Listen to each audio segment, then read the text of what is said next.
이름에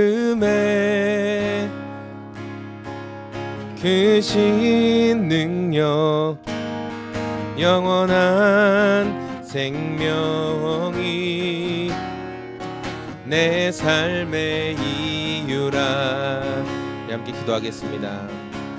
말씀은 여러분 순서지에 나온 것처럼 누가복음 17장 20절에서 37절까지 말씀인데, 이 말씀은 예수님에게 바리새파 사람들이 하나님 나라가 도대체 언제 오냐, 예수 당신이 자꾸 하나님의 나라, 아버지의 나라에 대해서 말하는데 도대체 그 나라가 언제 오냐 하는 그런 불만 섞인 그런 질문 가운데 시작이 됐어요. 그럼 우리는 예를 들어 집에 갈 때가 언제 옵니까? 또는 아버지가 언제 오십니까? 엄마가 언제 오십니까? 이렇게 물어보면 시간을 얘기하죠. 뭐 한 5시쯤 오세요. 뭐 이따가 차 삐뽀 들어오는 소리가 들리면 오실 거예요. 그렇게 말할 수 있죠. 근데 예수님은 뭐라고 말씀하셨냐면은 하나님의 나라는 눈으로 볼 수 있는 모습으로 오지 않는다, 이렇게 얘기한 거예요. 그러니까 바리새인들은 하나님의 나라를 지금 보여주시오. 당신이 그렇게 계속 하나님의 나라 이야기하는데 내 눈에 딱 보이게 보여줘 보시오, 이렇게 얘기했는데 예수님이 하신 말씀은 하나님의 나라는 눈으로 딱 볼 수 있는 모습으로 오지 않는다, 이렇게 말씀하시면서 또 이어서 21절에는 보아라 여기에 있다 또는 저기에 있다라고 말할 수도 없다, 이렇게 얘기했어요. 하나님의 나라가 여기 있다, 여기 모충동에 있다, 서원남로에 있다, 이렇게 말하는 게 아니라 하나님의 나라가 저기 분평동에 있다, 저기 용암동에 있다, 하나님의 나라가 저기 서울에 있다. 그럼 사람들이 다 거기 몰려가겠죠. 근데 예수님은 하나님의 나라가 그렇게 여기 있다 저기 있다 말할 수 있는 것도 아니래요. 그러면서 뭐라고 하셨어요? 보아라 하나님의 나라는 너희 가운데 있다. 하나님의 나라가 너희 가운데 있대요. 이 말은 무슨 말일까요? 너희 가운데 하나님의 나라가 있다라는 이 말은 무슨 말일까?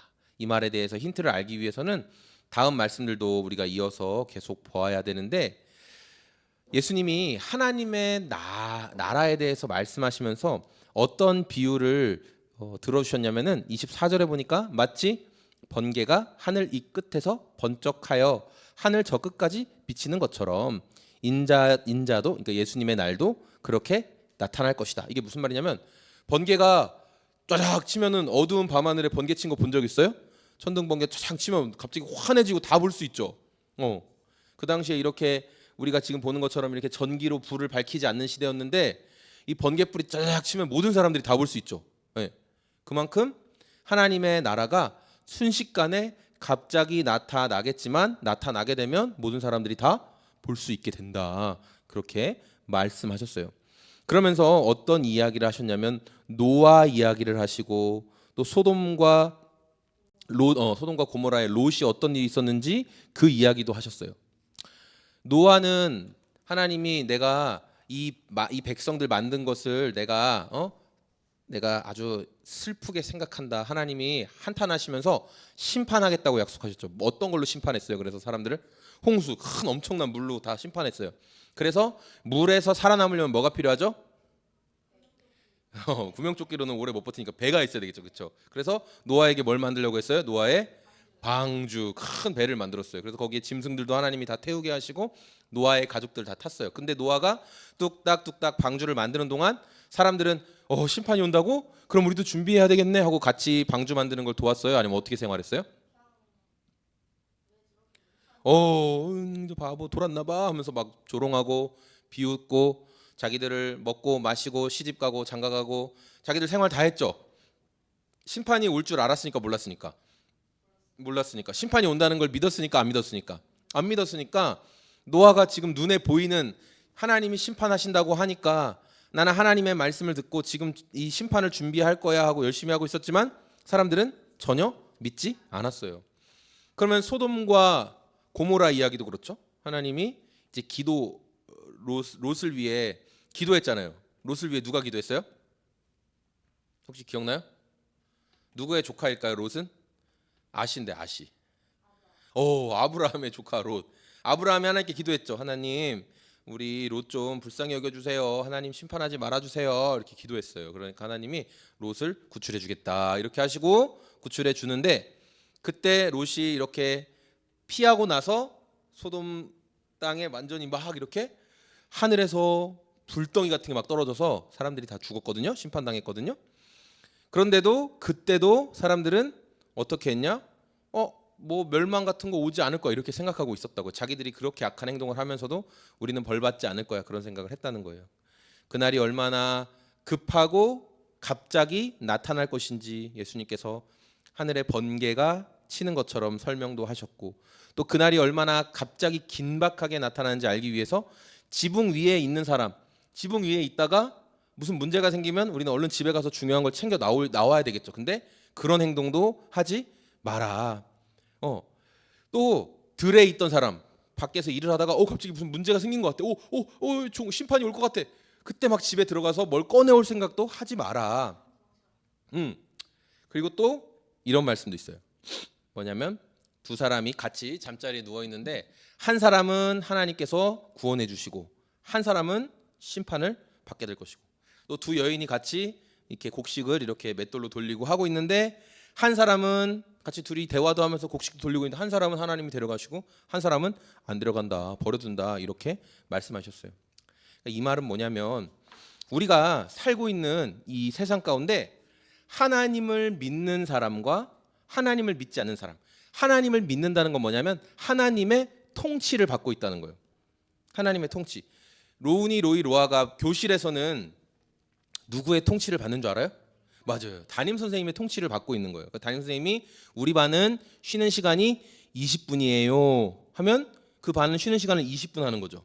원래는 몇 분이에요? 원래 학교에서 쉬는 시간 몇 분이에요? 15분 정도? 원래 학교 전체의 규칙은 15분인데 맞죠? 뭐 10분일 수도 있고 원래 10분이죠. 근데 선생님이 우리 반은 15분 쉴 거예요. 그렇게 얘기하면 선생님의 통치 아래 그 반은 15분을 쉴 수 있는 거예요. 이해가 되죠?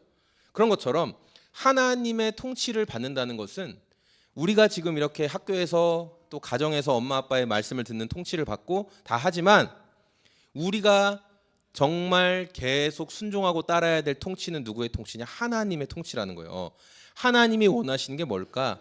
하나님이 나를 통해 하시고 싶은 일이 뭘까? 우리가 이런 선택과 결정을 하면서 살아가야 되는 거. 그게 우리가 하나님의 통치를 받고 있는 것. 하나님의 통치를 받고 있다는 것은 하나님의 통치를 받는 사람이 거기 있으면 그곳이 하나님의 나라가 있는 거예요. 거기에. 지금 여기에 있는 여러분들이 다 하나님의 말씀을 지키지 않아. 하나님과 전혀 상관없는 삶을 살아. 그럼 여기는 하나님 나라가 있는 곳이 아니에요. 그런데 여기 있는 여러분들이 나는 하나님 말씀대로 살고 싶어. 하나님이 원하시는 대로 살 거야 라고 하면 거기에 하나님의 나라가 있는 거예요. 그래서 여러분의 삶을 통해서 사람들이 와, 저 사람의 삶은 뭔가 좀 다른 것 같아? 특별한 것 같아?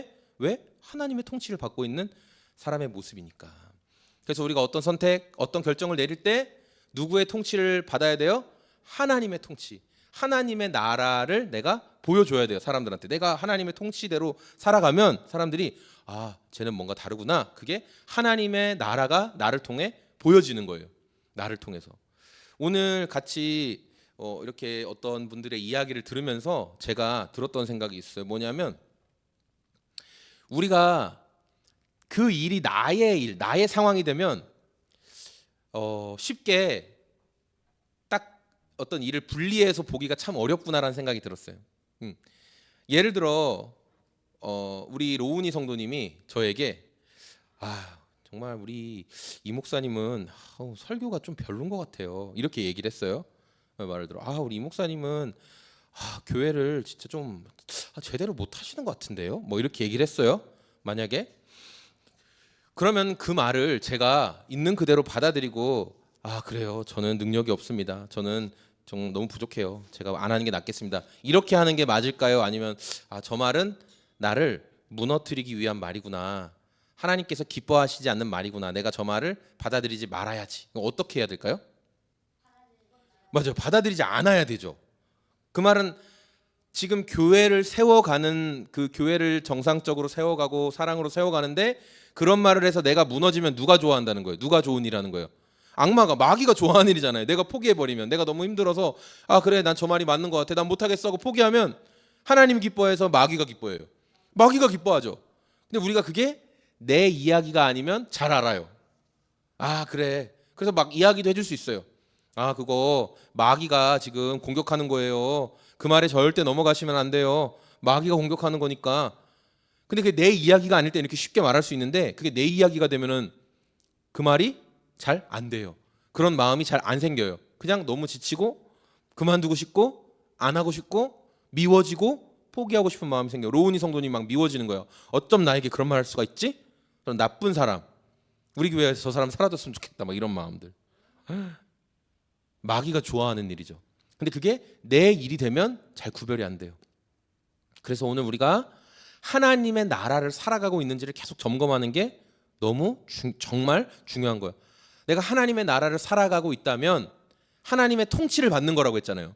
그럼 하나님께서 나를 향해서 너는 말이야 정말 한심하구나, 너는 말이야 정말 자격이 없구나, 너는 말이야 이 일을 감당할 수 없겠구나, 하나님이 나에게 그렇게 말씀하시는 분인가? 하나님이 나를 그렇게 통치하시는 분인가를 여쭤봐야 돼요. 그렇죠? 기도하고 여쭤봤는데 하나님이 너는 그런 말 하지 않는다, 나는 너를 응원한다, 나는 너에게 새 힘을 준다, 나는 네가 할 수 있도록 너를 격려한다, 나는 변함없이 너를 사랑한다, 네가 집안의 유산 다 말아먹고 거지 꼴이 돼서 돌아와도 어떻게 한다? 나는 너에게 달려가서 뭐 해준다? 키스해 주시고 또 뭐 해주신다? 안아주시고 또 뭐 해주신다? 반지도 끼워주시고 또 뭐 해주신다? 옷도 입혀주시고 또 송아지, 맛있는 살찐 송아지, 신도 신겨주시고, 돼지는 거기서 치다가 버리고 왔잖아요. 그렇죠? 이렇게 하나님은 그러니까 어떤 분이시다? 응원하시고 격려하시고 할 수 있다 이렇게 힘을 주시는 분이시잖아요. 맞죠? 그런데 우리가 하나님의 통치 안에 계속 살아가고 있는 것을 잊어버리면 그때 마귀가 우리 마음을 무너뜨리는 말, 무너뜨리는 생각들을, 그 화살을 피웅 쏘는 거예요. 찍 당겨서 어떤 놈을 맞출까? 오케이, 저놈이군. 탁 꽂힌 거예요. 그 말이 뭐예요? 당신은 자격이 없습니다. 당신은 너무 한심하군요. 근데 그 말에 탁 꽂히는 거야. 줄넘기도 더럽게 못하는군요. 그 말에 탁 꽂힌 거야. 너는 줄넘기에 재능이 없어. 너는 백날 연습해도 안 돼. 이런 말이 탁 꽂히는 거예요. 좌절하게 만드는 말. 그런데 하나님은 그런 분이시다 아니다? 아니다. 그래서 우리가 하나님의 통치를 받고 하나님이 기뻐하시는 선택을 계속하고 있다면 우리를 통해 하나님의 나라가 나타나는 것이다. 예수님은 우리가 그렇게 하나님의 나라를 세상 사람들에게 드러내는 결정과 선택을 하며 사는 것을 기뻐하신다. 우리 함께 예배하는 소금제작소의 성도님들이 하나님의 나라를 보여주는, 어떻게? 내가 하나님의 통치를 받는 삶을 통해 하나님의 나라를 보여줄 수 있는 그런 모든 성도님들이 다 됐으면 좋겠습니다.